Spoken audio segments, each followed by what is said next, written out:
вас ведаць, што адбываецца.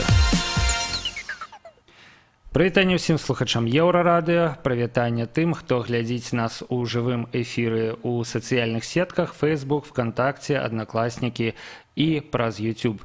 Мы ў жывым эфіры. Госць нашай сённяшняй праграмы – гэта старшы навуковы супрацоўнік даследча-адукацыйнага цэнтра «Бярок» Леў Львоўскі. Прывітанне, Леў.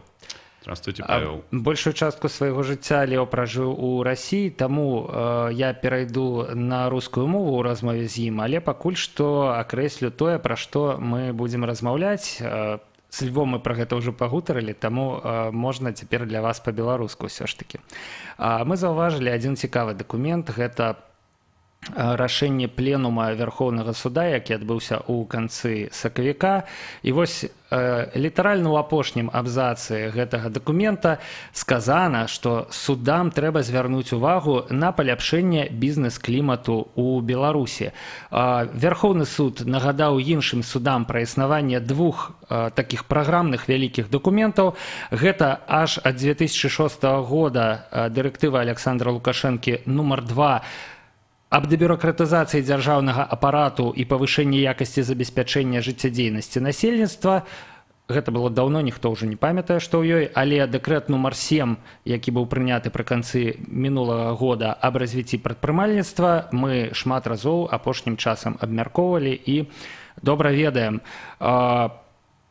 Суддзі мусяць цяпер, відаць, больш лагодна ставіцца да эканамічных злачынцаў, да падазраваных, да абвінавачаных і ўлічваць тое, што бізнес-клімат у нас паляпшаецца, адліга пацяплення. Лев, как вы считаете, есть ли реально в Беларуси вот это улучшение бизнес-климата? Есть ли потепление? Здравствуйте еще раз. Ну, во-первых, то, что Верховный суд так прокомментировал, это не может не радовать. И так мы знаем, что у нас все-таки есть такое элементы прямого подчинения в судах, то, возможно, все-таки это действительно улучшит каким-то образом бизнес-климат. То есть слова Верховного суда для судей это не пустой звук, и они действительно воспримут это как прямую инструкцию? Тут двояко. Я думаю, что для судей это, вероятно, не пустой звук, но тут еще нужно думать о том, как это влияет, как это слышат сами бизнесмены. Для бизнесменов все-таки лучше было бы, если бы просто были какие-то законы прямого действия, а не пояснения Верховного суда. Так как это, конечно, хорошо, что если они пойдут в суд, то у них улучшатся их шансы на какие-то положительные решения, но все люди в основном не любят риск, и им нужно ориентироваться на что-то. Да. Интересно, то есть такая постановка вопроса, она как бы подразумевает, ну в суд-то вы попадете, да? Ну вот в суде у нас мы заметили улучшение бизнес-климата и будем поэтому к вам относиться как-то более снисходительно. Ну, что-то типа того. То есть, конечно же, думаю, бизнесменам было бы, возможно, приятнее услышать какое-либо постановление о том, что поводов для возбуждения дел станет меньше и будет меньше вероятность вот каких-то вообще конфликтных ситуаций. Но сложно представить себе, что это должно быть за постановление. Ведь нельзя так написать в законодательном акте, там, не знаю, предпринимателей нельзя сажать. Что это может быть за документ? Вообще-то можно. Конечно же, в Уголовном кодексе прописаны статьи, за которые можно сажать, за которые нельзя сажать.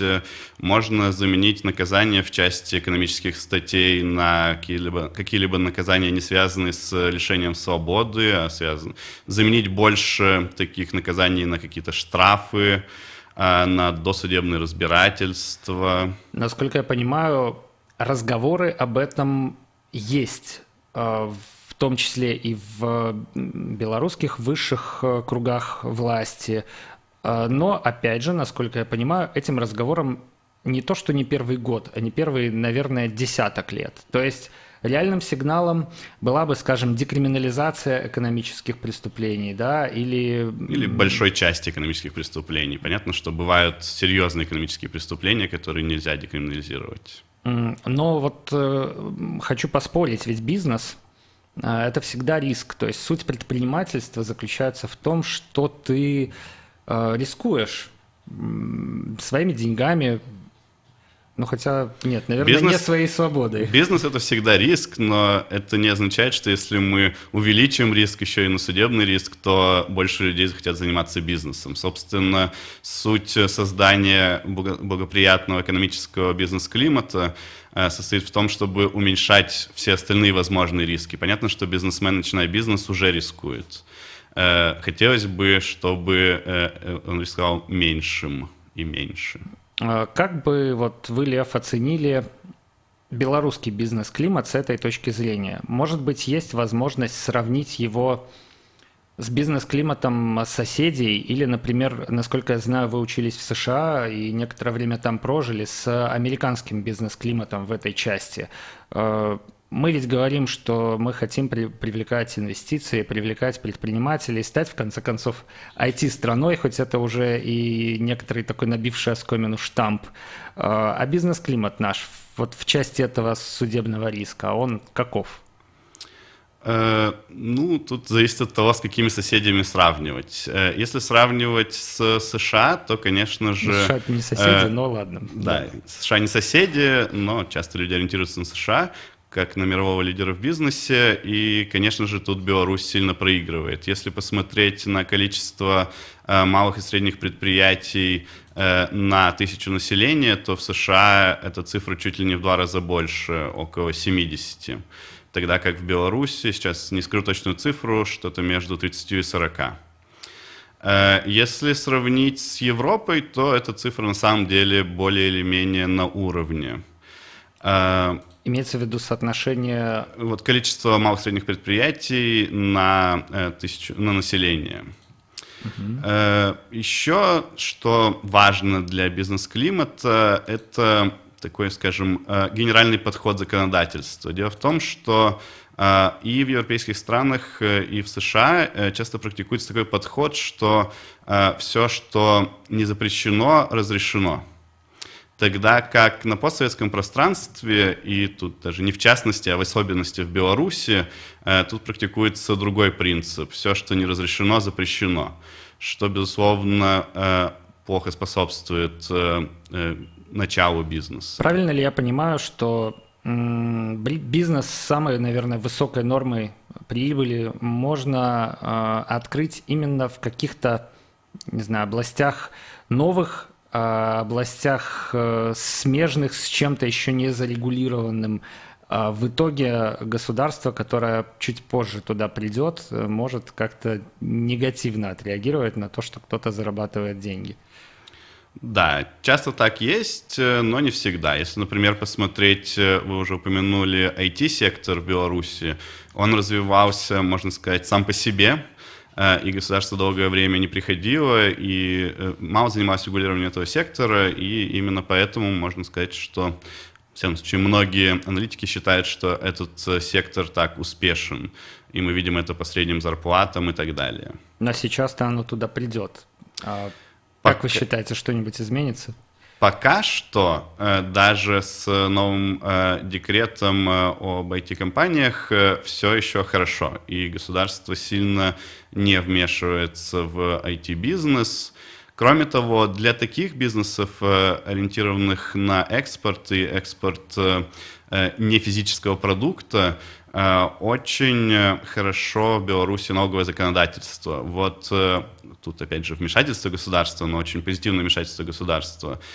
Все эти облегчения налоговых законодательств для айтишников и для иностранных специалистов, пониженные ставки налогов – это, безусловно, очень удачная идея, и мы видим ее хорошие положительные результаты. Давайте поднимемся на чуть более высокий уровень. В целом, взаимоотношения государства и бизнеса в Беларуси. В целом, то, что есть до сих пор у нас сохраняется такая довольно серьезная доля предприятий, которые принято называть государственными, и в принципе тоже довольно серьезная, но, насколько я могу судить, меньшая доля предприятий, которые являются частными.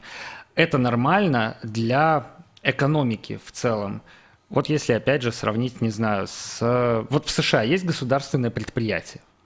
Да, в США есть государственные предприятия, и во нормально. всех странах есть государственные предприятия, так как есть часть бизнеса и часть экономики, где на самом деле выгоднее и более эффективно считается, чтобы государство владело этим бизнесом. Ну, например, если мы говорим о достаточно большой доле военной промышленности.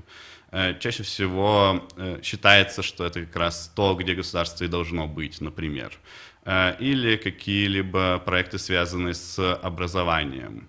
Если оно будет полностью частным, то, скорее всего, оно будет недостаточно финансироваться. То есть слишком дорогим для большинства, скажем так. Да, тем не менее, конечно же, в большинстве стран вмешательство государства в бизнес далеко не такое большое, как в Беларуси. Беларусь здесь сильно выделяется, и даже если сравнить Беларусь с Россией, в России гораздо была более обширная приватизация и гораздо меньшая доля госсектора, хотя сейчас в России идут такие немного обратные процессы. А можно оценить как-то в цифрах белорусский государственный сектор, белорусский частный сектор? Можно ли их сравнить? И, может быть, есть какая-то динамика, не знаю, вот в какую сторону у нас все идет? У нас есть официальная статистика Белстата. Если зайти на сайт Белстата, можно увидеть, например, долю населения, занятую на государственных предприятиях. Сейчас эта доля около 40%, и с 1995 года она понизилась примерно на 20 процентных пунктов. Что, безусловно, является положительным, что означает, что доля госсектора уменьшается, ну или как минимум по этим данным, доля людей, которые работают на госпредприятиях. Но эта цифра гораздо выше, чем у большинства наших соседей. В целом, когда государство вмешивается в обычные предприятия, в обычный классический бизнес, то это чаще всего является не очень хорошей идеей. Чаще всего такие государственные предприятия менее эффективны, просто потому что у управленцев и менеджеров немного другие задачи. Если резюмировать и вернуться к Верховному суду, то, что Верховный суд заметил улучшение бизнес-климата, это хорошо, да? Но да. То, что его заметил только Верховный суд, да? Нет, на самом деле общее улучшение бизнес-климата заметил не только Верховный суд. Если посмотреть на Беларусь в рейтинге Doing Business, то Беларусь тоже медленно, но верно ползет вверх по этому рейтингу. Конечно, хотелось бы, чтобы ползла быстрее. То есть то, что Верховный суд обратил на это внимание, это позитивная новость. Насколько она велика, это уже другой вопрос, насколько это важно і значимо. Ну, магчыма, мы гэта пабачым у бліжэйшы час, калі ў суд будуць перададзеныя справы тых бізнесоўцаў, якія зараз знаходзяцца за кратамі. Іх хапае, таго ж, напрыклад, Александра Кныровіча, які ўжо больш за год сядзіць у СІЗА. У прынцыпе, расследаванне эканамічных справаў можа працягвацца больш за год, і гэта абсалютна звычайная практыка, але недзе якраз зараз гэтая справа мусіць быць перададзеная ў суд. Мы будзем сачыць за яе разглядам і паглядзім, ці прыслухаюцца суддзі да рэкамендацыяў Верховнага суда. Леў, дзякуй вам за гэтую размову. Рады былі ўпершыню бачыць вас у студыі Еўрарадыё. До побачення. Спасибо большое, Павел. Надеюсь, будем еще встречаться. Так, сапраўды, я думаю, што нагоды у нас будуць. Павел Свярдлоў працаваў пры мікрафоне. Пачуемся на Еўрарадыё.